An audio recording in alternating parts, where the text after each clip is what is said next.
क्रिया पूरी करने के तुरंत बाद मुझे अपनी सांस की नली में ठंडक महसूस हुई। हमारी इम्यूनिटी में भी सुधार होगा। सबसे महत्वपूर्ण लाभ यह है कि मानसिक तनाव कम हो जाता है। सिम्ह क्रिया सद्गुरु द्वारा भेंट किया गया 3 मिनट का सांसों से जुड़ा योग अभ्यास है, जिसे विशेष रूप से कोरोना की स्थिति की वजह से डिजाइन किया गया है। सिम्ह क्रिया के अभ्यास से हम खुद को तैयार रख सकते हैं और ऑक्सीजन का स्तर और बीमारी से लड़ने की ताकत भी बढ़ा सकते हैं। सिम्ह क्रिया बीमारी से लड़ने की ताकत और फेफड़ों की क्षमता को बढ़ाने वाला एक फ्री ऑनलाइन योगा अभ्यास है। हार्वर्ड मेडिकल स्कूल की एक टीम द्वारा किए गए अध्ययन में पाया गया है कि यह संक्रमणों से लड़ने और मानसिक तनाव को कम करने की आपकी क्षमता सुधार सकता है। अब सद्गुरु आपको अभ्यास के बारे में बताएंगे। कृपया वीडियो देखते समय अभ्यास करने की कोशिश न करें। पहले निर्देशों को पूरी तरह सुने और फिर यह अभ्यास खुद से करें। तो किया ये जा रहा है कि आपको पालथी लगाकर बैठना होगा। आप जिस भी तरह से बैठ सकें, आपका शरीर जिसकी भी अनुमति दे, और फिर दोनों बाहों का उपयोग करके इसे इस तरह से ऊपर उठाइए कि आपका पंजर डायफ्राम के हिस्से से ऊपर उठ जाता है।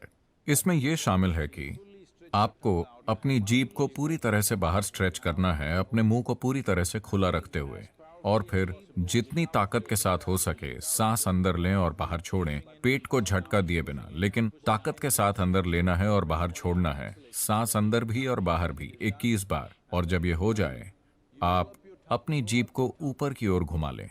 इसे उतना पीछे ले जाएं जितना आप ले जा सके, और अपना मुंह खुला रखते हुए फिर से उसी तरह सांस लीजिए। सांस अंदर, सांस बाहर, जितनी हो सके उतनी ताकत से, लेकिन अपने गले में दबाव पैदा करके आपको इस तरह से आवाज निकालनी होगी। यह महत्वपूर्ण है कि आप गले में, अपने गले के गड्ढे में दबाव पैदा करें और आवाज निकालें। और सांस अंदर, सांस बाहर, पूरी तरह से सांस बाहर, पूरी तरह से सांस अंदर, जितना हो सके उतनी ताकत के साथ, लेकिन पेट को झटका दिए बिना 21 बार, और जीभ को ऊपर घुमाकर। पूरी प्रक्रिया के दौरान आपने अपनी आंखें बंद रखी हैं। आप पूरी सांस लीजिए और सांस को रोककर बस यूं ही बैठिए 1 मिनट के लिए। अगर आपकी उम्र ज्यादा है या आपको सांस लेने में दिक्कत है तो कम से कम 30 सेकंड के लिए। अगर आप 1 मिनट के लिए नहीं कर पा रहे हैं तो कम से कम आप 30 सेकंड के लिए वहां रुकिए। ये एक सरल सा अभ्यास है, और सबसे बढ़कर अगर आप इसे आज कर पाते हैं और अचानक एक दिन आप इसे नहीं कर पाते, तो इसका मतलब है कि निश्चित रूप से आपको सांस से संबंधित कोई समस्या हो गई है। शायद वो ये वाला वायरस ना हो, लेकिन वो कुछ और हो सकता है। वो चाहे कुछ भी हो, आपको अपनी जांच करानी चाहिए। सिम्ह क्रिया खाना खाने के कम से कम 2.5 घंटे बाद की जानी चाहिए। 6 से 70 वर्ष के बीच की आयु का कोई भी व्यक्ति सिम्ह क्रिया कर सकता है।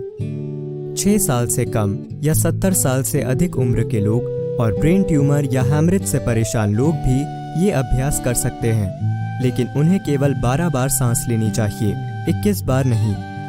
बाकी सभी को ठीक 21 बार सांस लेनी चाहिए। बीमारी से लड़ने की क्षमता बढ़ाने के लिए कई दूसरे अभ्यास ऑनलाइन सीखें।